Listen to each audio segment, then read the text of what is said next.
traducir en femenino y vamos a comenzar con Eva Lencina, que está conectada vía Zoom con su primera ponencia, si les parece bien.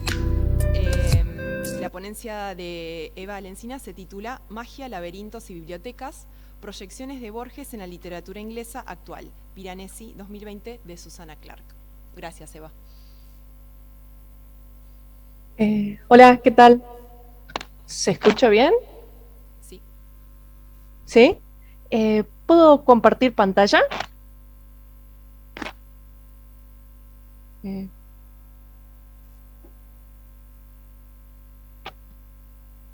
A ver, permiso. Ahí está, gracias.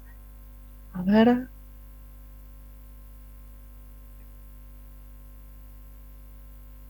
Permiso.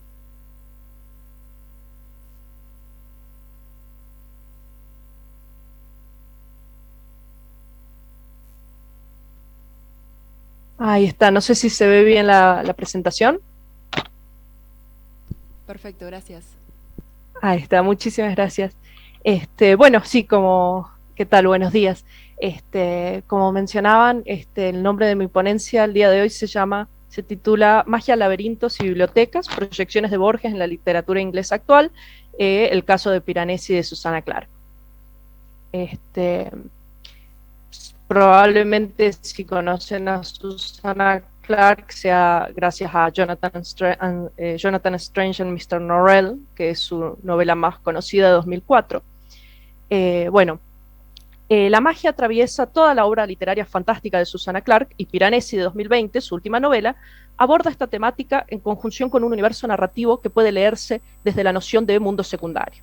Ambientada en un no lugar inspirado en los grabados del arquitecto y dibujante italiano Giovanni Battista Piranesi, en los que se reimaginan las ruinas romanas como gigantescos laberintos, la autora admite también para su novela la influencia cardenal de Jorge Luis Borges, en especial de relatos como La Biblioteca de Babel y La Casa de Asterión, que leyó durante la década del 80. En el marco de la productividad que en la literatura inglesa del siglo XX-XXI tuvo la figura de Borges, en especial dentro del género fantástico, interesa en esta ocasión abordar la obra de Susana Clark desde su relación con la escritura borgiana como intertexto fundamental, cuyos motivos e imaginería la autora sintetiza en su propia narrativa. Por cuestiones de tiempo y brevedad, voy a concentrarme durante esta exposición en la lectura que Clark hace de solo uno de los cuentos de Borges, La Casa de Asterión. El comienzo de la recepción anglosajona de Borges data de 1961, cuando fue galardonado de modo imprevisto con el premio Formentor, que compartiría con Samuel Beckett. Es leído primero en Francia, donde venía publicándose desde la década del 50, gracias en gran parte a Roger Caillois. Si bien su obra tardaría más en desembarcar en el mundo de habla inglesa, ese mismo año emprende un viaje de 6 meses a Estados Unidos, donde brinda conferencias en las principales universidades. Recién en 1963 llegaría a la gira por Gran Bretaña, gracias a Neil Mackay, donde no era aún una figura reconocida. Solo luego de la publicación de traducciones de su obra al inglés durante esa década y de una serie de reseñas que constituirán instancias de consagración, es que llegaría a ser tan conocido en el mundo de habla inglesa como en la Europa continental. Los lectores norteamericanos de Borges, y creo que podría extenderse esta apreciación a sí mismo a sus lectores ingleses, entre quienes la experiencia se replica, encontraron en su obra, y acá estoy citando a Larraqui, un lenguaje en el cual reconocían su propia tradición pero modificada, absorbida por una inteligencia que conocía esa tradición pero la asimilaba irreverentemente, con una libertad, una imaginación y un desenfado que no tenía el escritor europeo. Fin de cita. Borges ingresa o retorna al canon anglosajón a través de las traducciones que de su obra hacen James E. Irby y Anthony Kerrigan a principios de la década del 60, y más adelante Norman Di Giovanni, con quien colaboró el propio autor, circulación que llega a la cúspide de su periplo con su inclusión en el canon occidental de Harold Bloom en la década del 90, junto con las traducciones de Andrew Harley. No sería errado decir que sin Borges, en Argentina autores como Arthur Machen o J.K. Chesterton hubiesen sido mucho menos leídos, en especial si no fuera por las colecciones que dirigió en la década del 80, la Biblioteca de Babel y la Biblioteca Personal, y que culminaron una vida dedicada no solo a la literatura, sino a la difusión y a la apertura de los horizontes de legibilidad para la propia obra. Pero la obra y labor editorial de Borges no solo representó una apertura receptiva en su propio campo literario con respecto al sistema de lecturas anglosajonas de la época, sino que también significó una restitución de cierta biblioteca victoriano-eduardiana que los propios lectores ingleses habían comenzado a desplazar en pos de nuevas idiosincrasias literarias. En una Inglaterra dividida entre la fascinación por el modernismo joyciano,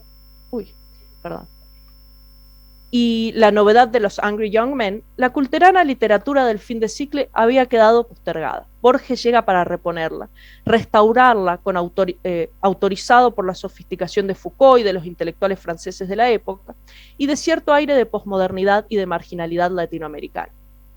Creyendo que abrían la puerta a un latinoamericano posmoderno, el campo literario inglés admitió en cambio, de cierta manera, a un inglés conservador, que renovaría el horizonte de lecturas a través de sus propios caprichos creativos. La productividad de Borges en la literatura inglesa radica en gran parte en su aprovechamiento desde el género fantástico. Desde la década del 60, Borges fue leído en Inglaterra y Estados Unidos principalmente como literatura fantástica pura y como emblema meta de la posmodernidad, como se deja ver en la nómina de ingleses y norteamericanos que lo reciclaron a sus propios universos fantásticos y de ciencia ficción. Thomas Ligotti, Neil Gaiman, Alan Moore, China Miéville, entre otros, y por supuesto Susanna Clarke. En múltiples entrevistas, Susanna Clarke ha mencionado a Borges como fuente cardinal en Piranesi, específicamente en los relatos La Casa de Asterión y La Biblioteca de Babel, que leyó en la década del 80. Y acá traduje una cita de Susanna Clarke en una de sus entrevistas. Cuando tenía 20 y tantos años, amaba los relatos breves de Jorge Luis Borges. Son generalmente muy breves, muy precisos y similares a una joya. Algunos de los mundos que creó son extraños, mundos que plantean preguntas filosóficas y te hacen pensar de maneras en que nunca antes pensaste. Un mundo, por ejemplo, es una biblioteca infinita, la Biblioteca de Babel. De modo que, en algún momento en la década del 80, escribió unas cuantas páginas acerca de una suerte de mundo borgesiano, que consistía en una vasta casa en la que un océano estaba encarcelado. Dos personajes la habitaban. Un personaje entendía la casa de modo instintivo y podía navegarla con facilidad, y el otro personaje solo podía acrecentar su entendimiento de la casa estudiando al primer personaje. De modo que esta historia ha estado conmigo por casi 40 años, pero por varias décadas no podía resolver cómo escribirla o cuál era la historia de los personajes. Otro relato de Borges que me gustó particularmente fue La Casa de Asterión. No creo haberla leído en los últimos 20 o 30 años, pero cuando lo hice me sorprendió la manera en que ese relato y Piranesi reenvían el uno al otro, o la una a la otra. Detalles que había olvidado por completo están ahí en Piranesi, incluso estructuras sintácticas. Lo más probable es que Clarke haya leído la traducción de James E. Irby, el único que tradujo tanto Asterión como Babel. Piranesi, la novela que nos interesa el día de hoy, es una novela que toma la forma del diario de su protagonista, un cándido y misterioso personaje apodado así en referencia al artista italiano. La narración comienza in media res, con Piranesi describiendo el mundo onírico en que habita, la casa, una suerte de locus arquitecturado en un continuo indoor, un espacio aparentemente infinito de salones y pasillos poblados por estatuas. Piranesi habita la casa de modo casi simbiótico, pero luego se descubre que, como una suerte de John Doe, en realidad no sabe quién es ni cómo llegó ahí. En esa zona desterritorializada, el personaje encarna ese motivo literario del memory wiped outsider.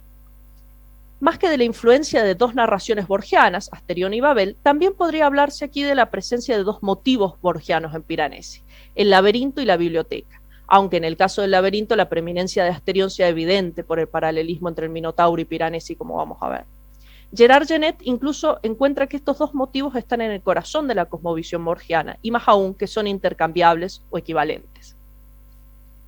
Y aquí voy a empezar a hablar de ciertas variaciones del mito del Minotauro que preceden a Borges y que desembocan en Susanna Clarke. En 1885, el periodista inglés W.T. Stead publicó una serie de artículos titulada The Maiden Tribute of Modern Babylon en la Pall Mall Gazette. El objetivo de Stead era generar conciencia acerca de la alarmante situación de la prostitución infantil en la Londres victoriana. Sus artículos fueron controvertidos y espantaron la sensibilidad burguesa de la época.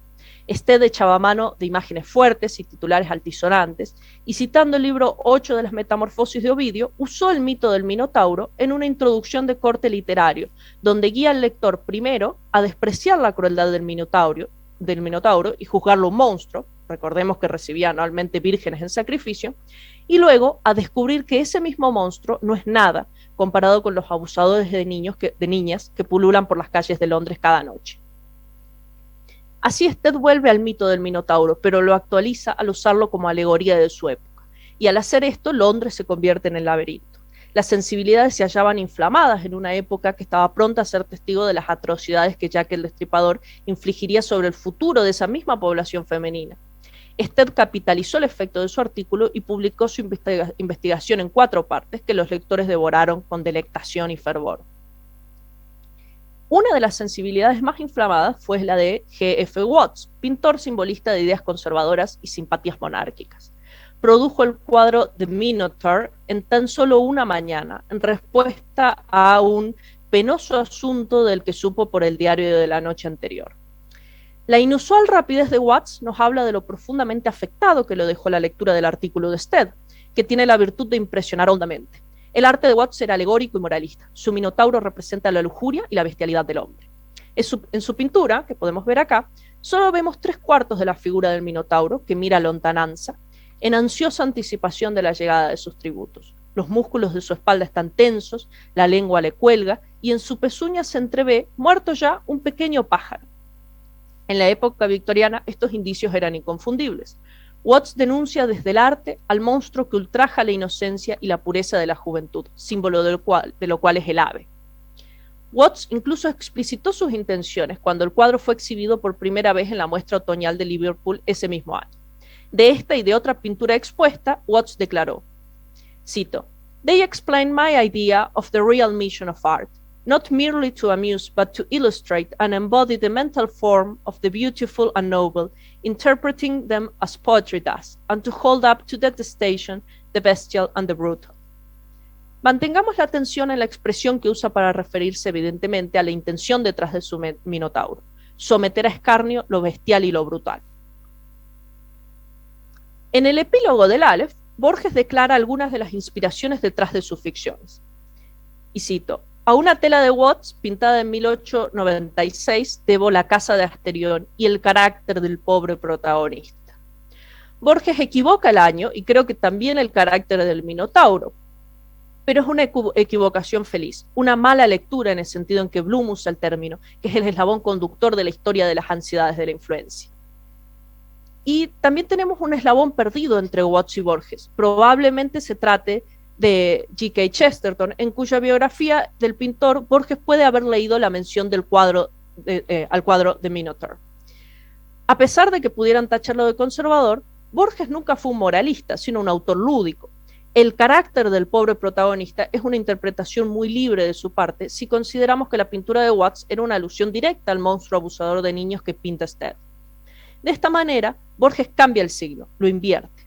Su Minotauro será víctima, no victimario.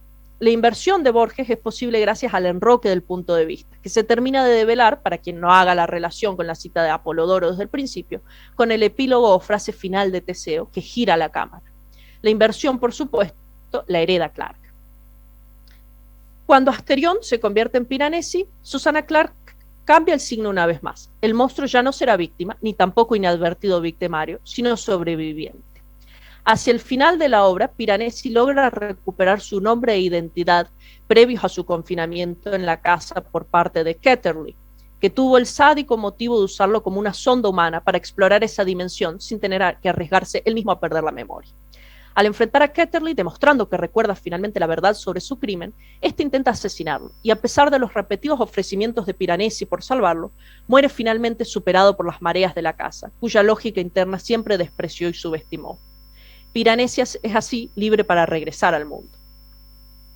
De la impresión que le causara la lectura de Asterión 40 años atrás, Clark toma la particular voz del narrador y protagonista. Esa mezcla de candidez e inocencia infantil que caracteriza al Minotauro de una manera siniestra, pero que en Piranesi se convierte en un indicio de sabiduría. También el nombre de la casa para referirse a ese espacio laberíntico, sin contar con la alusión directa que constituye uno de los salones con 2 estatuas de Minotauros. En el motivo del Minotauro y el laberinto, podría decirse que la inversión principal es la que ejerce Borges, mientras que la operación que ejerce Clark consiste en una suerte de sanación o redención del héroe. mientras que Stead toma el motivo de la mitología al uso, de hecho cita textualmente Ovidio, con un efecto muy concreto en mente, Watts con su cuadro lo desarrolla, lo devuelve plenamente al terreno artístico. Borges lo invierte y Clarke, reelaborando sobre la premisa borgiana, pero a la vez accediendo a través de esta a toda la tradición de su propia literatura nacional, redime el motivo. Clarke escribe un final feliz para su Asterión. También alguien irrumpe en su laberinto para matarlo, pero esta vez Teseo muere y al monstruo se le concede la oportunidad de salir del laberinto.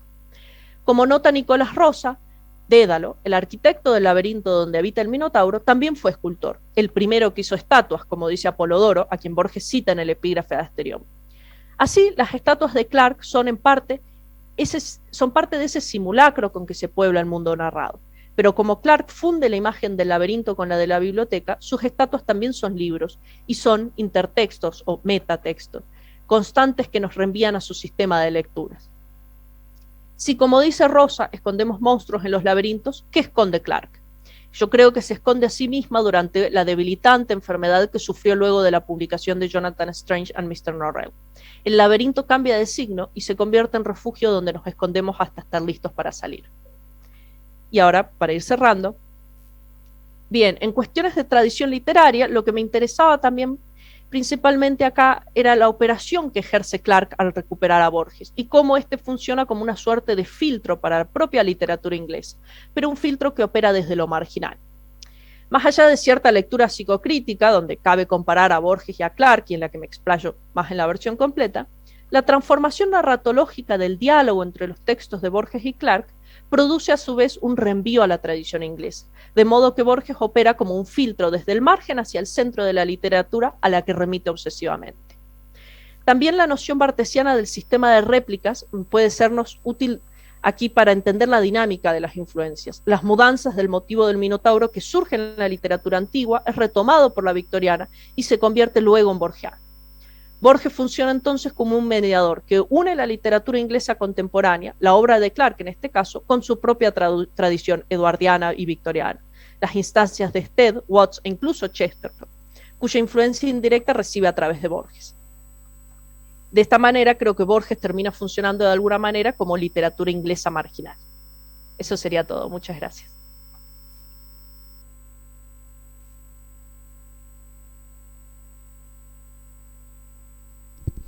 Muchas gracias, Seba. Si les parece, dejamos las preguntas para el final.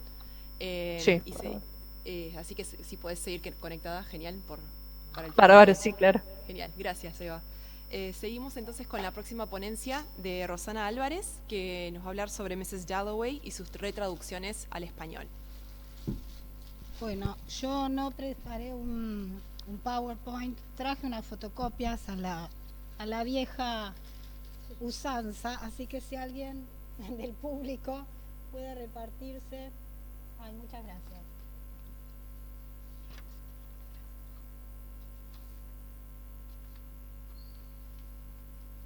Bueno, justamente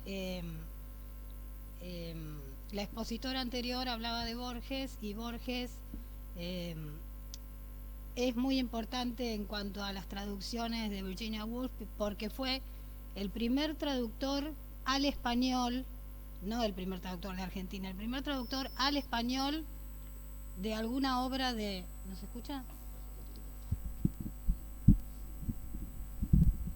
De alguna obra de Virginia Woolf. Él tradujo por pedido de Victorio Campo en 1936 un cuarto propio y al otro año tradujo Orlando, que es una traducción que bueno, sería interesante en otra ponencia hablar de ella porque bueno, fue la traducción de Orlando hasta 1993, ¿sí?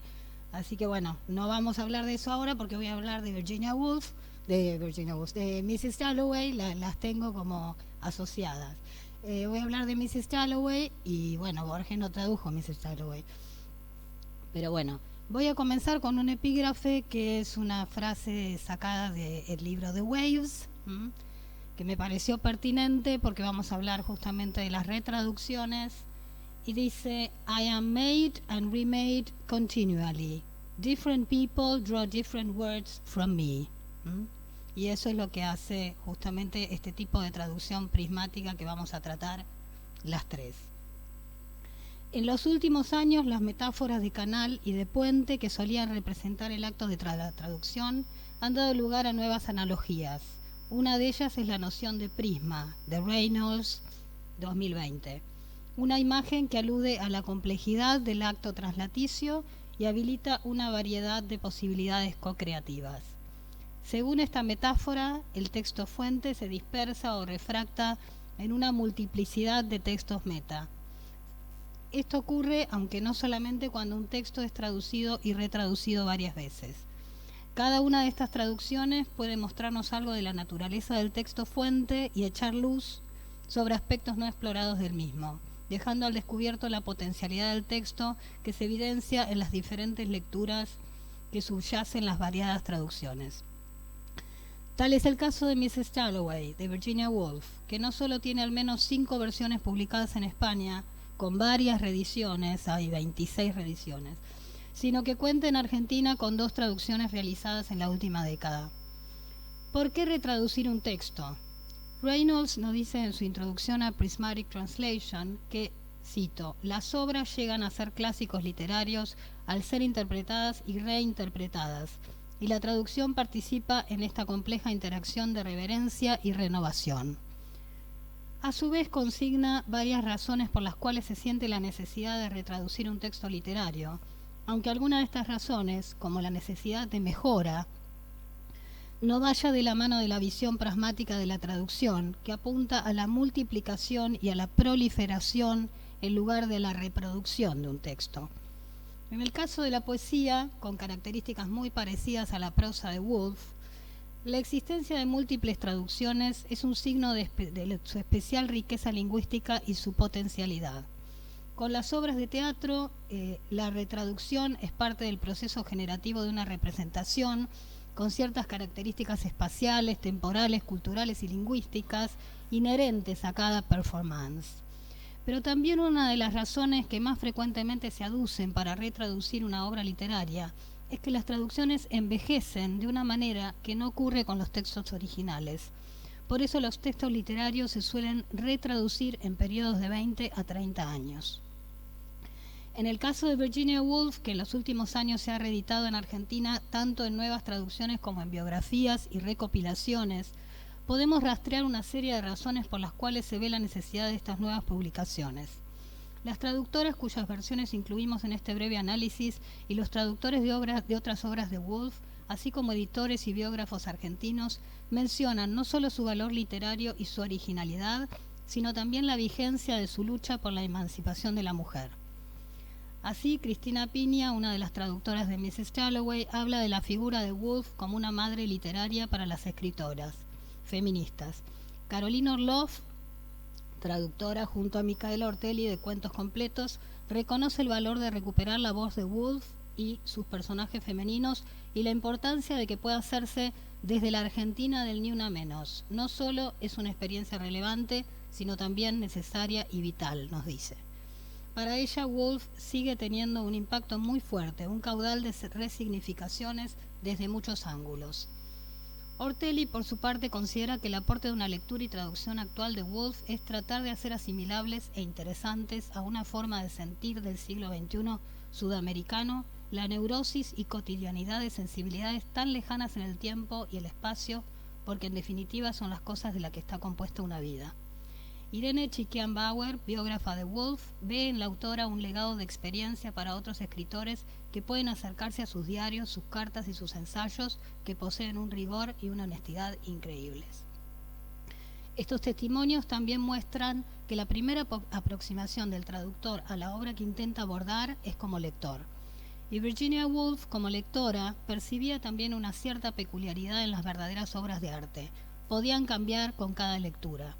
Para ella, las revelaciones emocionales dentro del argumento pueden cambiar y adquirir nuevo significado con el paso del tiempo y una nueva lectura. Y esa característica del traductor como lector, que escribe para otros lectores con los que comparte una época y tal vez una cultura, es lo que habilita la retraducción de una obra. En cada retraducción se focalizan nuevas revelaciones del texto fuente a la luz de una época y una cultura siempre en movimiento. Y aquí volvemos al prisma, a cómo se refracta cada elemento del texto fuente en una multiplicidad de resoluciones. Cada traductor, lector, percibirá el texto de una manera nueva según las circunstancias del entorno en el que vive y pondrá el foco en algún elemento que, con el cambio de mirada, tomará nuevos significados que a su vez promoverán nuevas lecturas. Varios de los traductores argentinos mencionados hablan de sus experiencias al traducir a Woolf como un desafío, especialmente por las complejidades del estilo de la autora.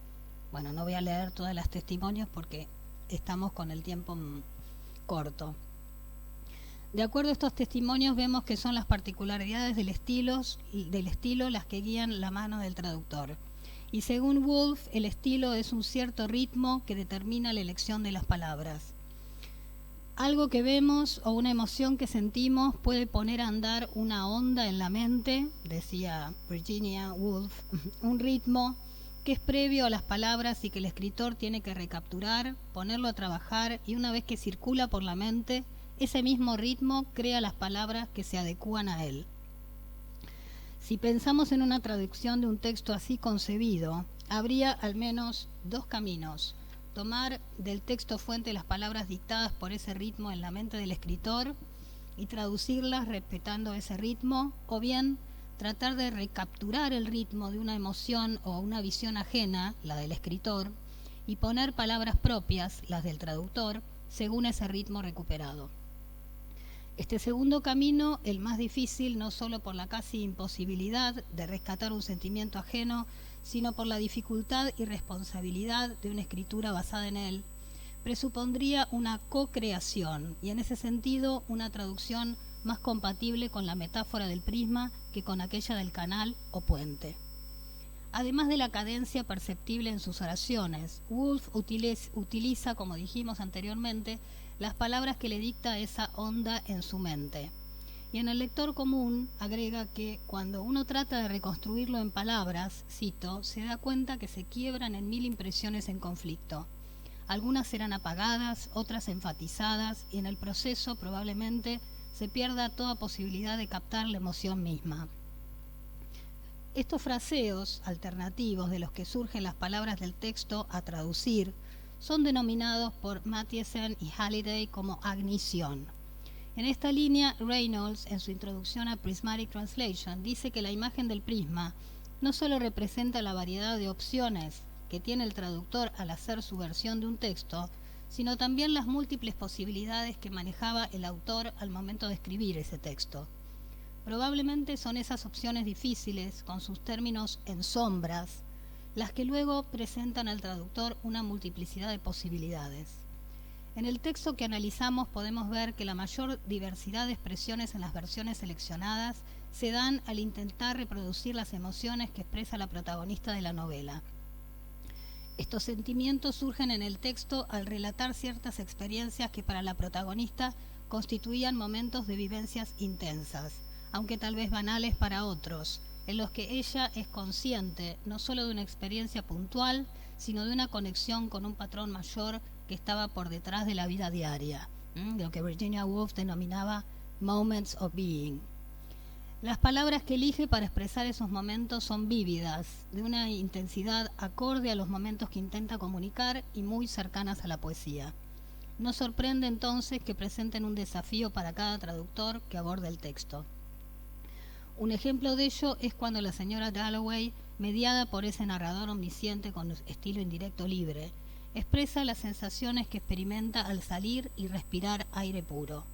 Este momento no es único, ya que la lleva en sus pensamientos a emociones similares en su juventud y la conecta con otra temporalidad, por lo que coexisten en el texto sensaciones del pasado y del presente unidas por un evento.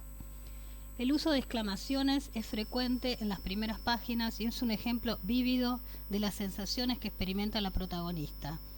Así, lo que Woolf captura como, cito, "What a morning, fresh as if issued to children on a beach", fin de cita, es leído e interpretado de maneras diferentes. La mañana en las traducciones, es transparente, diáfana, fresca, según las opciones de nuestros traductores. Todas compatibles con la palabra inglesa fresh, y sin embargo todas dejan alguna de esas significaciones en relación de ignición en sombras. En inglés, este adjetivo presenta, según The Free Dictionary, 10 acepciones, y solo la quinta alude a la temperatura. Las primeras tienen que ver con algo nuevo, recién hecho, puro, de sabor neutro. Además, es evidente que la elección del término fresh va más allá de su significado y está ligado a la sonoridad de esas repeticiones que evocan el sonido del viento y las olas en la playa. Si miran en el texto, van a ver que está en el original. En el párrafo siguiente hay dos exclamaciones que expresan las sensaciones de Mrs. Dalloway y presentan dificultad en la traducción por sus asociaciones y su registro. Cito: "What a lark, what a plunge", fin de cita. Ambas frases son maneras similares de expresar diversión y son coloquiales. Los traductores optan por una variedad para la primera: emoción, aventura, placer, regocijo, divertido, pero coinciden en elegir para la segunda las palabras zambullida y chapuzón, ambas relacionadas con el agua, un motivo frecuente en la obra woolfiana. Esta idea de saltar al agua se retoma al final del párrafo en una escena que conecta las sensaciones del presente de la narración con las de la protagonista en su juventud. Cito: "Plunged at Burton into the open air", fin de cita. Solo dos traductores recuperan la misma palabra que usaron en la exclamación, y es natural, porque la simpleza y síntesis de plunge como sustantivo y plunge como verbo, posibilidades que da el inglés, no es igualmente reproducible en español, donde el sustantivo zambullida, que además de ser largo de pronunciar, no es de un uso tan común y menos en una exclamación espontánea de alguien que se asoma a la ventana. Y como verbo debe usarse como pronominal agregándole una partícula más, se zambullía, y haciéndolo aún más largo.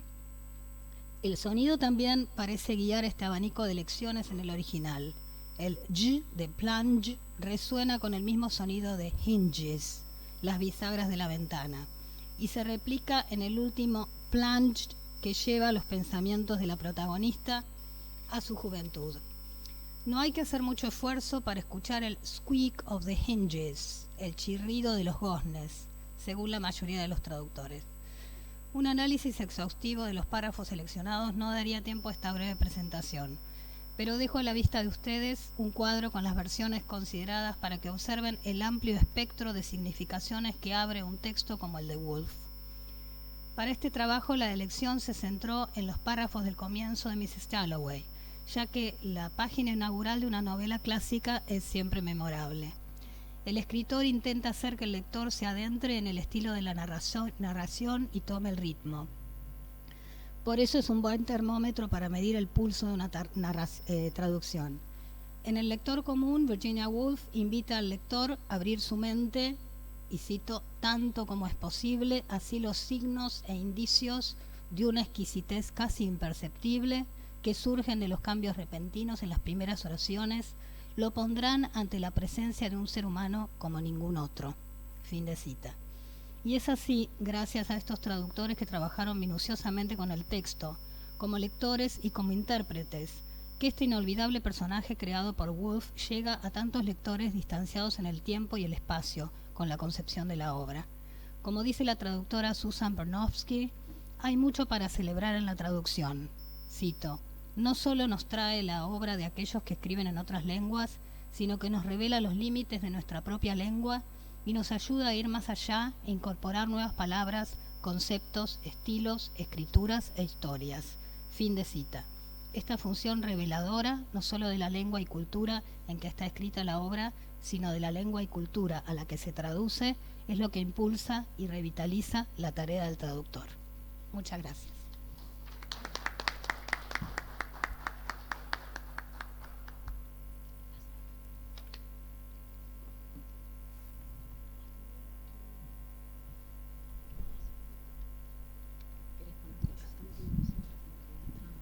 Bueno, muchas gracias, Rosana. Seguimos entonces con la ponencia de Luciana Berois y el título es Virginia Woolf en castellano, consideraciones sobre la reescritura de To the Lighthouse en el marco de las intersecciones entre las teorías de traducción generativa, prismática y feminista.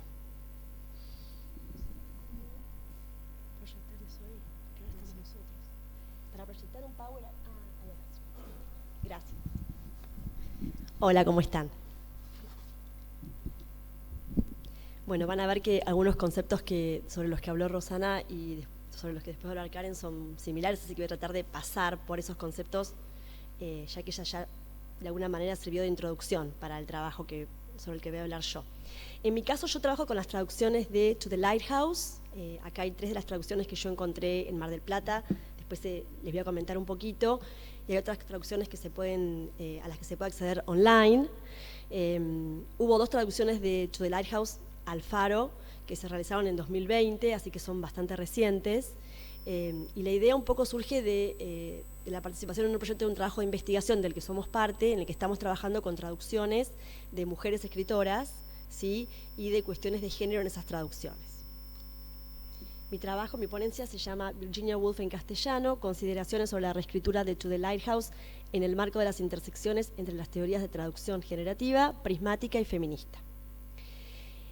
Como les decía, este trabajo surge de una propuesta del proyecto de investigación El Prisma de la Traducción, representaciones de género en escritoras en lengua inglesa a través de la comparación de versiones en castellano, cuya cuestión principal es el análisis de las divergencias en las traducciones de una selección de literatura escrita por mujeres en los últimos 100 años. El análisis descriptivo de este estudio busca enfocarse en las características estilísticas de los textos del corpus y sus versiones en castellano para poder identificar las estrategias utilizadas en las traducciones correspondientes. La idea central es que la comparación de traducciones puede ayudarnos a conseguir un entendimiento más cabal del texto literario original y que al ver diferentes matices que tengan que ver con las distintas traducciones, podemos de alguna manera buscar diferentes interpretaciones y enriquecer el texto a través de esas traducciones. Vamos a pasar En general, las teorías que voy a tomar en cuenta para el análisis de estas traducciones son la teoría, como dijimos, generativa, la teoría prismática y la teoría feminista. La primera que menciono, que voy a mencionar brevemente,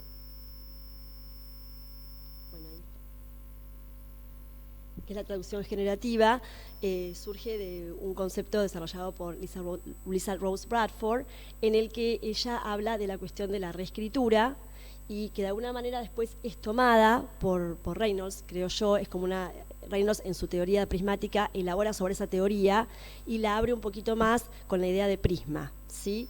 Acá en la diapositiva podemos ver que en el caso de Bradford ella habla de una traducción generativa, una poética que va a funcionar para revelar y reavivar la articulación original y generar un nuevo texto, una forma de traducción que intenta reproducir la performatividad del texto original, recreando una heteroglosia compensatoria que produce los efectos estéticos, semánticos y políticos que son necesarios en la lengua receptora, y la idea de una traducción en la que se pierde un poco esa idea del texto original fantasmal o la idea de un fantasma de texto original intacto e intocable, y lo que se busca es que con estas nuevas versiones de traducción se suma al original, se suma al texto original, de alguna manera se lo enriquece a través de la traducción.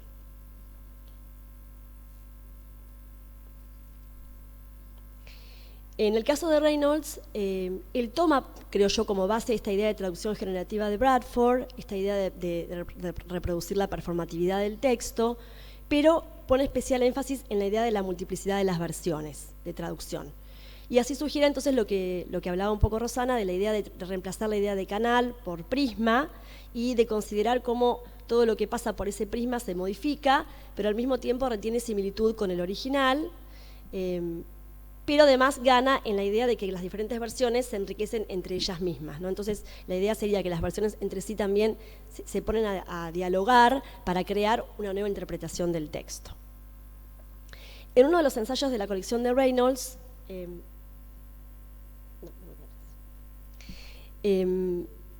uno de los escritores que colaboran con la colección, que es Gene Anderson, habla también de la idea de traductor como prisma. Él habla de que el traductor es en sí un prisma porque descompone el texto original, descompone esos significados del texto original y los vuelve a recomponer en la reescritura. Para lograr esto, el traductor debe realizar una lectura prismática, dice Anderson, del texto para identificar las connotaciones y referencias culturales que aparecen en el texto original. Y así el dilema del traductor radicará en su decisión para recomponer el texto y hacerlo legible a una nueva audiencia, o mantener esos prismas originales y dejar el trabajo en el lector. Según Anderson, debería mantenerse el prisma original, el prisma de alusiones que aparecen en el texto original, y eso debería quedar de alguna manera libre de interpretación para los lectores que se acerquen a ese texto. Otra opción que Anderson propone, que sería como una acción mediadora entre develar los prismas o directamente dejarlos ocultos, como están en el texto, es trabajar con notas paratextuales. En ese caso, habría una explicación de ciertos elementos del prisma en el paratexto, que ayudarían al lector a entender algunas ideas o conceptos generales del texto, pero no intervendrían en la lectura del texto mismo. Entonces el lector queda, de alguna manera, tiene a disposición esos paratextos, pero no está afectado por ellos, sino quisiera recurrir a ellos. Y también Adriana Jacobs, en esta colección de Prismatic Translation, habla de la idea de Extreme Translation. Ella ahí, en este caso, menciona la posibilidad de traducciones que las llaman borderline, porque de alguna manera en este caso la traducción cambia completamente el texto original, ¿sí? Entonces se va fuera del límite que conocemos posible de la traducción de canal, y se va a una zona en la que de alguna manera no hay un retorno al original y recrea un texto completamente, ¿sí? Y da algunos ejemplos de lo que sería una Extreme Translation, que propone un cambio fundamental del texto original. Todo esto tiene que ver con cómo se toma el prisma, ¿no? Con qué límites trabajamos con el prisma y hasta dónde nos lleva esa posibilidad del prisma. Ambas teorías, la de Reynolds y la de Bradford, son sin lugar a duda afines con las políticas y tendencias contemporáneas de traducción feminista si tomamos los trabajos planteados entre los 90 y la primera década del siglo XXI, de este siglo. Por ejemplo, en Reexaminando Horizontes en los estudios feministas de traducción hacia una tercera ola, cuando Olga Castro plantea que los nuevos enfoques de traducción no se traducen palabras, sino significados, y que estos no se hallan ni en el texto original ni en la intención autorial, y la cito, sino que son fruto de negociaciones dentro del sistema social en el que el texto se produce y consume, y que por ello a lo único que se puede ser fiel es a la interpretación que cada traductor realice a través de su lectura. De alguna manera Castro está describiendo una forma de traducción similar a la prismática. La idea de que cada texto tendrá tantas posibilidades como traductores tenga y tantas posibilidades como esas ubicaciones culturales o ideológicas tomen los traductores. También Barbara Goddard, por su parte, habla de la idea de transformance, que haría una combinación de dos palabras, translation y transformation, traducción y transformación, y pone el foco en el proceso de construcción de significación durante la traducción, en esa actividad como una actividad que ella la llama de performance, y agrega la idea de que el traductor es un decodificador, un decoder, y un recodificador, un reencoder, y que un poco desinstala la idea de traducción como simplemente una transcodificación, transcodification. Entonces habla un poco de la idea de reencoding, recodificar, recontextualizar, reescribir. Por último, otro de los aspectos que ha interesado mucho a la teoría, a la traducción feminista en general, es la idea de estrategias específicas que logren poner de relieve o poner explícitamente en claro la cuestión del género, ¿sí? Algunas de las intervenciones que se proponen creativas desde la teoría feminista son la idea de utilizar el supplementing, la suplementación, el prefacing, el uso de los prólogos, el footnoting, las notas de página o de pie de página, o el hijacking, lo que llaman el secuestro del texto, y utilizar esas estrategias en todos los casos para intervenir creativamente en la traducción de un texto y de alguna manera afectar a aquellas cuestiones de género que hayan sido ocultas o que no hayan sido trabajadas en el texto original. En el caso de Woolf y la traducción particular de To the Lighthouse, tenemos algunas cuestiones en particular a las que tenemos que prestar atención. No sé si ¿han leído ustedes el texto? ¿Han leído Alfaro? ¿Alguno de ustedes? No. Bueno, es una novela que es altamente lírica, tiene muchos pasajes que son muy poéticos, es prosa, pero tiene mucho uso de metáfora e imágenes. Otro de los desafíos de la lectura de este texto es su ambigüedad, que es consecuencia del uso del discurso indirecto y del cambio de punto de vista. Hay un constante ir y venir entre distintas voces dentro del texto. Entonces, según algunos traductores de Woolf, surge la preocupación de hacer el texto legible al lector, ¿no? Porque es un texto bastante complicado de seguir. Entonces, uno de los miedos de muchos traductores es, de alguna manera, influenciar el texto y hacerlo tan legible que pierda su naturaleza original, que es esa ambigüedad que surge de a veces no saber quién está hablando, porque es un cambio constante entre un narrador y el otro. También está el tema de la manipulación de la puntuación, que es una variable fundamental. Tenemos pasajes con oraciones muy breves y después oraciones de casi una página y media de extensión, con cláusulas y subcláusulas, a veces sin puntuación marcada. También se ve que en muchas traducciones se ha buscado un poco regularizar esa puntuación, lo que afecta la fluidez del texto y el movimiento que Woolf generaba en el texto original. Otro tema también para considerar es la simultaneidad. Utiliza muchas veces Woolf incluye el uso de corchetes o paréntesis para trabajar con momentos, para representar momentos simultáneos. Y también hay mucho ir y venir entre una acción y la otra en forma simultánea en las distintas secciones. Y por último está el tema del vaivén o el movimiento en el texto, que surge un poco de todos estos elementos que he nombrado anteriormente. Una de las traductoras, que es Hernández Rodilla, una de las últimas traductoras de Woolf, dice en su introducción a la traducción: el sonido de las olas, su vaivén, inunda los movimientos de los personajes e impregna el lenguaje con sus ups and downs del inglés, que reflejan claramente tanto los movimientos de las mareas como el de las olas. Esto, según ella, es uno de los principales problemas lingüísticos a la hora de traducir. Cómo mantener ese ritmo, ese movimiento constante, ese fluir entre un narrador y el otro, entre una escena y la otra, entre momentos simultáneos. Bueno, en cuanto a brevemente ahora, en cuanto a las traducciones a ser comparadas, yo trabajé con estas 7 traducciones de distintos momentos en la historia de la traducción de To the Lighthouse. Hay una traducción de 1938 de Marichalar, una de Martín Gaite del 78, una de López Muñoz del 93, de Dámaso López del 99, y después ya salto a 3 traducciones muy cercanas al hoy, la de Izquierdo del 19, la de Alonso del 20 y la de Rodilla del 20. ¿Sí?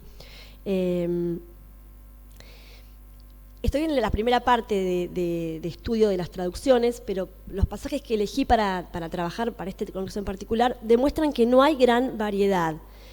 Diría que la mayoría de las traducciones tienden más a utilizar el sistema del canal y no del prisma, ¿sí? Se ve que se busca, en general cuando se comparan las traducciones, las selecciones semánticas y sintácticas son muy parecidas. Sí se notan en algunos pasajes puntuales algunas modificaciones, como los casos que Rosana leyó, en los que las decisiones generan un impacto puntualmente en la traducción. Por ejemplo, hay un pasaje en la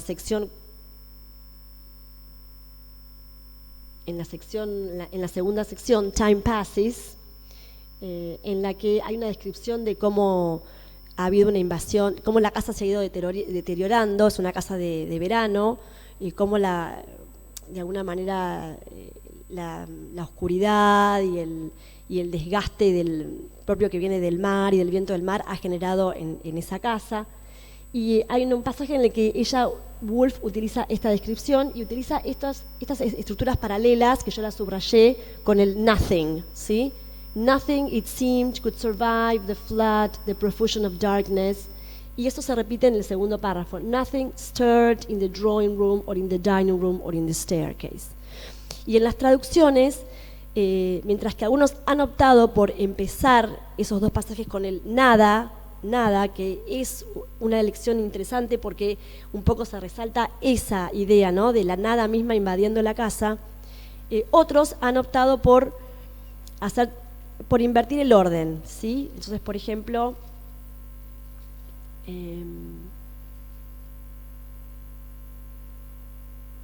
les querría leer uno de los ejemplos. A ver si lo tengo acá. Pensé que lo había puesto aquí, pero no.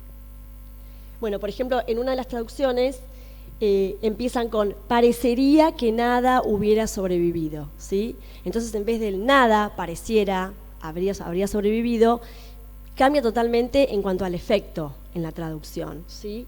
Y esa cuestión de las estructuras paralelas se vuelve a ver después en otra de las secciones en las que se describe a la casa y hay un paralelismo entre cómo está la casa en ese momento. Este sí lo tengo acá, por ejemplo, está la expresión the house, acá, the house was left, the house was deserted, ¿sí?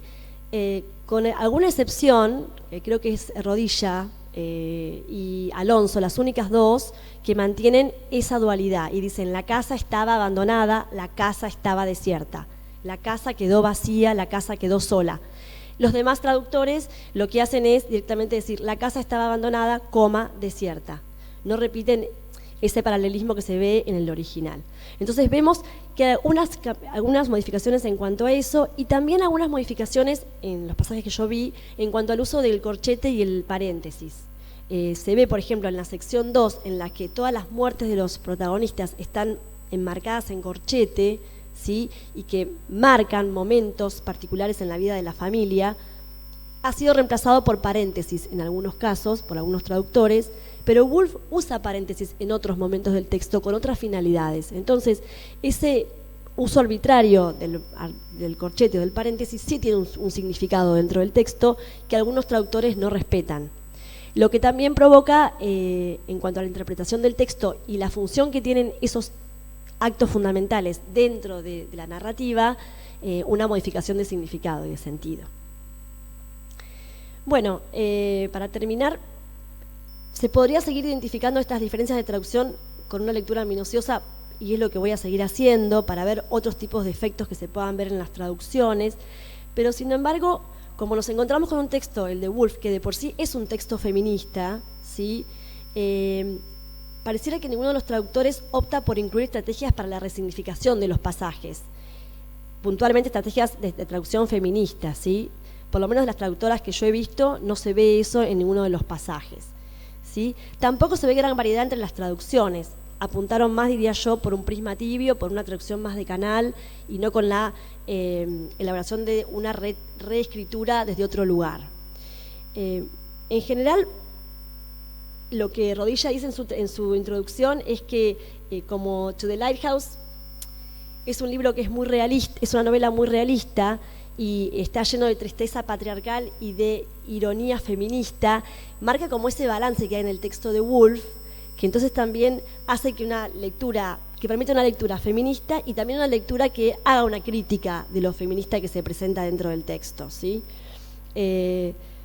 Pero también Rodilla aclara que hay muchos aspectos que se ven dentro de la novela que tienen que ver también con cómo se describen esos momentos en la familia, que son a los que hay que apuntar en la traducción. Entonces, ahora mi propósito es un poco mirar cómo esa fluidez o ese ritmo establecido en la novela original se mantiene en todas las traducciones a lo largo de toda la traducción en las que yo estoy investigando, ¿no?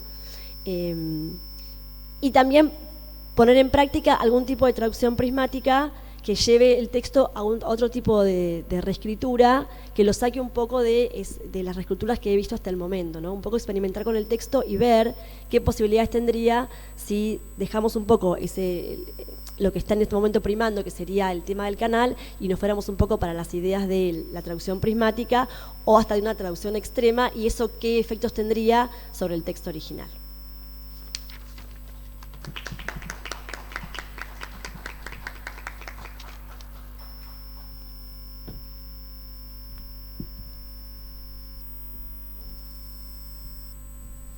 Gracias, Luciana, muchas gracias.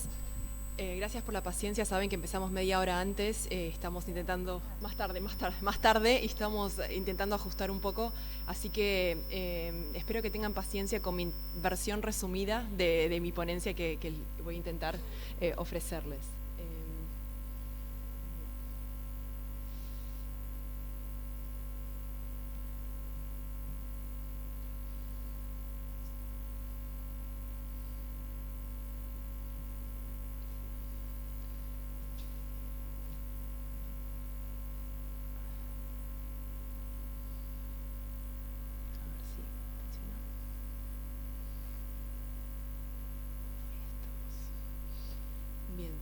Entonces, el título de mi ponencia es Tulips, de Sylvia Plath, y sus traducciones al español, aportes desde un enfoque prismático. Mi trabajo se enmarca en el mismo proyecto en el que están trabajando Rosana y Luciana. Por eso no voy a aburrirlos con la parte del marco teórico que ya han desarrollado, pero bueno, es parte del mismo proyecto financiado por la Agencia Nacional de Promoción de Investigación, Desarrollo Técnico e Innovación. Y lo que nos interesa es explorar si existe una mayor conciencia de género entonces en las traducciones al castellano realizadas a partir del comienzo del siglo XXI de una serie de textos literarios de escritoras en lengua inglesa. Y en lo que me voy a enfocar hoy entonces es solamente una pequeña parte de los primeros avances y me voy a concentrar en un relevamiento de traducciones al español del poema Tulips de la escritora estadounidense Sylvia Plath, que es una de las 8 escritoras de nuestro corpus. Entonces, mediante un análisis descriptivo textual, voy a comparar el texto de partida con varias traducciones al español, prestando atención a estas cuestiones de género que son centrales en el texto de partida y cómo se recrean en estas versiones. Como ya les comentábamos, nuestros estudios están enfocados enmarcados en las nociones de traducción prismática y la traducción feminista, pero de nuevo, por cuestiones de tiempo, ya han escuchado bastante al respecto, entonces pasamos, si les parece, directamente al poema en sí. Podemos ver entonces que esta noción de la traducción prismática nos permite romper y alejarnos del cliché de la pérdida de la traducción, ya que al comparar distintas versiones, como vamos a ver hoy en el caso del poema de Plath, podemos conseguir un entendimiento más cabal de un texto literario y se liberan diversos matices de significado. Tulips es uno de los poemas más conocidos de Sylvia Plath, que es una poeta estadounidense nacida en Boston, Massachusetts en 1932, que se suicidó con solo 30 años de edad en 1963, luego de varios años de una profunda depresión. Junto con otros escritores como Anne Sexton y Robert Lowell, fue considerada por los críticos como exponente de la poesía confesional. En palabras de Fabián Iriarte, es la apoteosis de la subjetividad en la escritura. Y este término entonces de poesía confesional se usó para describir poemas, como vamos a ver, como el caso de Tulips de Plath, que son, y cito, abiertamente revelatorios, más detallados en su exposición analítica del dolor, la pena, la tensión, la alegría, el júbilo, la duda, y en los que los poetas reivindicaron el uso del material crudo, íntimo, psicológico, proveniente de sus propias vidas. En el caso de Tulips, Plath escribió el poema a principios de 1961 a partir de la experiencia de estar internada en un hospital luego de haber sido operada de apendicitis. El poema fue publicado por primera vez en The New Yorker en 1962, luego póstumamente en el libro Ariel en el 65, y para algunos marca un punto de inflexión en la escritura de Plath, porque dicen que a partir de la escritura de este poema abandonó la escritura de poemas que eran más metódicos, académicos, intelectuales, según su marido, que es una figura bastante controversial, pero bueno, él dice que los escribía con el diccionario de sinónimos en la falda, y a partir de este poema ella cambió su forma de escritura y vemos poemas que son más espontáneos, más coloquiales, más intensos y también que han sido más valorados por la crítica. Podemos ver que en este poema se contrastan la vivacidad de los tulipanes rojos con la blancura de la calma del hospital. A partir de esta experiencia que ella tuvo de estar operada por apendicitis, recibe un ramo de flores, esto aparece en varias de sus cartas, y esta situación genera la inspiración para este poema. Vemos en el poema la tensión entre el deseo por morir y el deseo por vivir. Si bien los tulipanes son probablemente un regalo instando la pronta recuperación de la paciente, la voz poética expresa cómo irrumpen en su paz, que es una paz casi mortuoria, y las flores son personificadas y constituyen una amenaza para esta voz poética. La descripción de las flores en las traducciones es curiosamente disímil. El poema de Plath comienza, "The tulips are too excitable", y vemos que entonces en estas traducciones que optan por describir a los tulipanes como emotivos, susceptibles, excitables, entusiastas, sensibles, ¿sí? Ven todo el rango de traducciones que estoy comparando, desde la de Jesús Pardo de 1974, publicada en España, a las otras que son más actuales, ¿sí? Entonces vemos en estos ejemplos, de nuevo por cuestiones de tiempo no me voy a detener en detalle, pero ustedes podrán observar claramente que las frases iniciales traducidas de manera tan diferente marcan el tono del poema de una manera que es muy divergente y ya produce una lectura diferente para el público hispanohablante. Entonces vemos que en algunos casos se introduce con una connotación mucho más negativa que en otros, y en otros casos estas flores amenazantes tienen una connotación positiva que difiere de lo que se presenta en el texto fuente. En este poema, en Tulips, y en varios otros poemas de Plath, como en Morning Song, Plath expresa sus sentimientos encontrados hacia la maternidad. Este sentimiento se revela en su reacción ante una foto de sus familiares. La foto familiar típicamente busca que la persona convaleciente se aferre a sus seres queridos y a la vida y se recupere pronto. No obstante, esta imagen le causa un daño a la voz poética y constituye una de las partes de los versos más impactantes del poema. Y cito: "My husband and child smiling out of the family photo. Their smiles catch onto my skin, little smiling hooks." Las sonrisas de sus familiares son ataduras que de algún modo la lastiman. No obstante, en las traducciones de estos versos se expresan diferentes grados de violencia.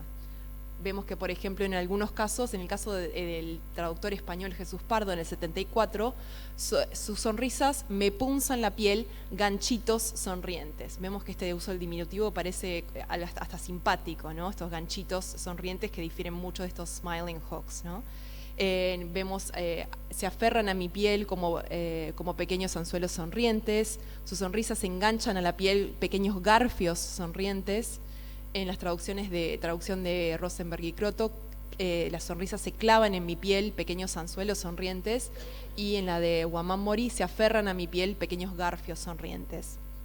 Podemos ver que algunos de los traductores optaron por mantener las imágenes marítimas que predominan en este poema y en muchos otros poemas de Plath, al traducir hooks por anzuelos y no por garfios, como aparece en otras de las traducciones. Podemos ver entonces que esta imagen muy potente del texto fuente mantiene la fuerza en algunas versiones, pero no en todas. Vemos también que en algunas de las traducciones se tradujo el sustantivo child como hija, probablemente por tener en cuenta la biografía de Plath, ya que en el momento en el que escribió el poema solo había nacido su hija Frida Hughes. Otra imagen interesante en este poema es un símil que la voz enunciadora usa para describir a los tulipanes, y comenta que, y cito: "Even through the gift paper I could hear them breathe, lightly through their white swaddlings, like an awful baby." Comparar estas flores con un bebé espantoso es una imagen bastante provocadora, especialmente teniendo en cuenta el contexto de publicación de este poema. Vemos entonces que nuevamente la traducción de Jesús Pardo difiere notablemente si la comparamos con las demás, y este awful baby que teníamos en el poema de Plath se transforma en un niño travieso, sugiriendo algún grado de picardía, sagacidad, que es una criatura marcadamente diferente a la que aparece en las demás traducciones, tal vez más cercanas a esta imagen impactante que buscaba presentar Plath. En las otras traducciones vemos entonces que aparece un bebé malísimo en la traducción de Abeleira, un horrible bebé en la traducción publicada en México por Binderman, un bebé terrible en el caso de Rosenberg y Croto, y un bebé horrendo en el caso de Guamán Mori. Saltear un poco para intentar llegar al final. Entonces, ¿cómo difiere la recepción de una poeta como Sylvia Plath con traducciones tan disímiles como estas, con un énfasis marcadamente distinto en la voz poética femenina que aparece en estos poemas? ¿Y en qué medida las traducciones al español, realizadas por mujeres y hombres en diferentes momentos históricos y distintas regiones geográficas, incorporan una perspectiva de género al intentar recrear esta voz femenina tan particular? Obviamente vamos a seguir explorando esto en el contexto de nuestro proyecto, pero como vemos en el caso de Tulips, hay un tono marcadamente diferente en la traducción realizada por Jesús Pardo en España en el 1974 si la comparamos con el resto de las versiones. Y en esta versión vemos cómo se atenúan muchas de las imágenes impactantes del texto fuente. Consideramos muy importante entonces poder explorar estas cuestiones importantes de política y de lenguaje a través de la traducción literaria, y nos parece importante remarcar la relevancia ideológica y ética tanto de la realización de estas traducciones, de estas voces femeninas, y también de la investigación de estas versiones. Muchas gracias.